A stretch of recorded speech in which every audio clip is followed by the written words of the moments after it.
Price the lord. ಯೇಸು ಕ್ರಿಸ್ತನ ನಾಮದಲ್ಲಿ ನಿಮ್ಮೆಲ್ಲರಿಗೂ ವಂದಿಸುವನಾಗಿದ್ದೇನೆ. ಈ ದಿನದಂದು ಹುಡುಕಿರಿ ಎಂಬ ಒಂದು ವಾಕ್ಯವನ್ನು ಧ್ಯಾನಿಸುವರಾಗಿದ್ದೇವೆ. ಅದಕ್ಕೂ ಮುಂಚೆ ಚಿಕ್ಕ ಪ್ರಾರ್ಥನೆಯನ್ನು ಮಾಡಿಕೊಳ್ಳೋಣ. ಪ್ರೀತಿ ಸ್ವರೂಪನಾಗಿರುವ ತಂದೆಯಾದ ದೇವರೇ, ನಿಮಗೆ ಕೋಟಿ ಕೋಟಿ ಸ್ತೋತ್ರವನ್ನು ಸಲ್ಲಿಸುವನಾಗಿದ್ದೇನೆ. ಹುಡುಕಿರಿ ಎಂಬ ಒಂದು ನಿನ್ನ ವಾಕ್ಯವನ್ನು ಧ್ಯಾನಿಸುವಾಗ ನಿನ್ನ ಮಕ್ಕಳ ಸಂಗಡ ನೀನಿದ್ದು ಅಪ್ಪ ಅದರ ಸಂಪೂರ್ಣ ಅರ್ಥವನ್ನು ಅವರಿಗೆ ತಿಳಿಸಬೇಕಾಗಿ ನಾವು ಪ್ರಾರ್ಥಿಸುವಾಗಿದ್ದೇವೆ. ನನ್ನ ಜೀವಳ ತಂದೆ. ಆಮೇನ್, ಆಮೇನ್, ಆಮೇನ್. ಹುಡುಕಿರಿ. ಕರ್ತನನ್ನು ಹುಡುಕುವವರಿಗೆ ದೇವರು ಎಂದೂ ಅವರ ಸಮೀಪ ಬರುವವರಾಗಿದ್ದಾರೆ. ಪ್ರಸಂಗಿ 3:2 ನಾನು ಎದ್ದು ಊರಲ್ಲಿ ತಿರುಗುವೆನು, ಬೀದಿಗಳಲ್ಲಿ ಚೌಕಗಳಲ್ಲಿಯೂ ನನ್ನ ಪ್ರಾಣಪ್ರಿಯನನ್ನು ಹುಡುಕುವೆನು.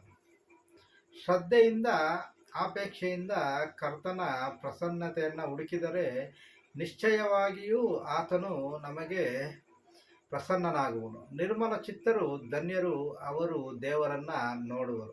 ಮತ್ತಾಯ 5:8. ಒಮ್ಮೆ ಮಹಾತ್ಮ ಗಾಂಧಿಯವರು ಒಬ್ಬ ಮಿಷನರಿಯ ಬಳಿ, ನಾವು ದೇವರನ್ನು ಹುಡುಕುವುದರಲ್ಲಿ ಬಹಳ ತಾಳ್ಮೆಯಿಂದಿರಬೇಕು, ಸಮುದ್ರ ತೀರದಲ್ಲಿ ಕುಳಿತು ಒಂದು ಹುಲ್ಲಿನ ತುದಿಯಿಂದ ಸಮುದ್ರದ ನೀರನ್ನು ಬತ್ತಿಸುವ ಯತ್ನಿಸುವ ಮನುಷ್ಯನಂತೆ ಆತನನ್ನು ಹುಡುಕಬೇಕು ಎಂದರು. ಆದರೆ ಮಿಷನರಿ ಇದಕ್ಕೆ ಒಪ್ಪಲಿಲ್ಲ. ಮಾನವನು ಎಷ್ಟು ದಾಹದಿಂದ ಅಪೇಕ್ಷೆಯಿಂದ ದೇವ ಪ್ರಸನ್ನತೆಯನ್ನು ಹುಡುಕವನು, ಅದೇ ಅಪೇಕ್ಷೆಯಿಂದ ಕರ್ತನು ಸಹ ಅವನನ್ನು ಹುಡುಕಿ ಬರುತ್ತಾನೆ ಎಂದು ಹೇಳಿದನು. ಕಳೆದು ಹೋದ ಬೆಳ್ಳಿಯ ಕಾಸನ್ನು ಸಿಕ್ಕುವವರೆಗೂ ಆ ಸ್ತ್ರೀ ಹುಡುಕಿದಳು. ಅದರಂತೆ ಕರ್ತನು ತನ್ನ ಅಪಾರ ಕೃಪೆಯಿಂದ ನಮ್ಮನ್ನು ಹುಡುಕಿ ಬರುತ್ತಾನೆ.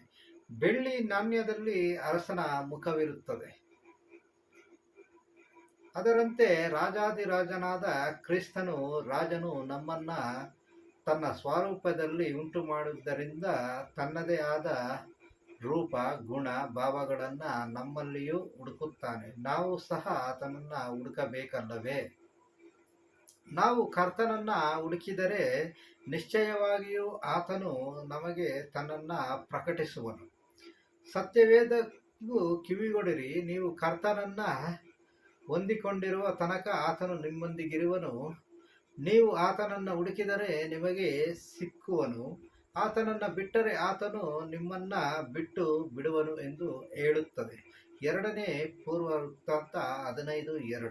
ಕೆಲವರು ಹೀಗನ್ನುತ್ತಾರೆ, ನನಗೆ ಒಂದು ಭಯಂಕರವಾದ ವಿಪತ್ತು ಸಂಭವಿಸಿತು, ಆ ಸಮಯದಲ್ಲಿ ಕರ್ತನ ಪ್ರಸನ್ನತೆ ಅರಿತೆನು, ಕರ್ತನು ನನ್ನನ್ನು ಕಾಪಾಡಿದನು ಎನ್ನುವರು. ಸಹೋದರ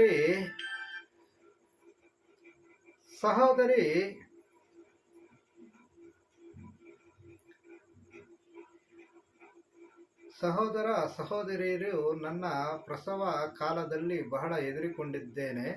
ಆ ಸಮಯದಲ್ಲಿ ದೇವ ಪ್ರಸನ್ನತೆ ನನ್ನನ್ನು ಆವರಿಸಿಕೊಂಡಿತ್ತು ಎನ್ನುತ್ತಾರೆ.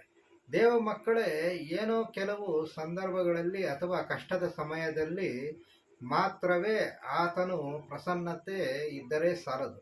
ದೇವ ಪ್ರಸನ್ನತೆ ಯಾವಾಗಲೂ ನಮ್ಮಲ್ಲಿರಬೇಕು. ಕೀರ್ತನೆ 63:2. ನಿನ್ನ ಮಂದಿರದಲ್ಲಿ ನಾನು ನಿನ್ನ ಮಹತ್ತನ್ನು ಪ್ರಭಾವವನ್ನು ಕಂಡ ಪ್ರಕಾರ ಈಗಲೂ ಕಾಣಬೇಕೆಂದು ಅಪೇಕ್ಷಿಸುತ್ತೇನೆ. ಆಮೇನ್. Praise the lord.